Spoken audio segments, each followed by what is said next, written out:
Sew the decorative stitch on top of this line. Select the decorative stitch of your choice. My Bernina 540 has a whole lot of options. My youngest will be so happy with his fish drawing.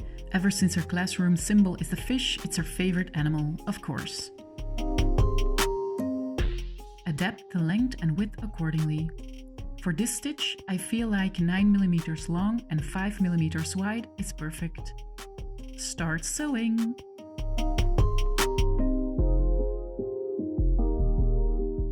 When you almost reach the bottom tip of the line, check how far along you are.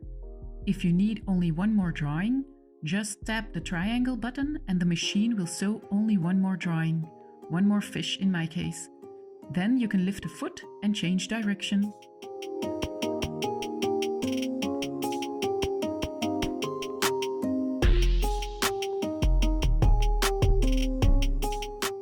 Ta-da! You're done!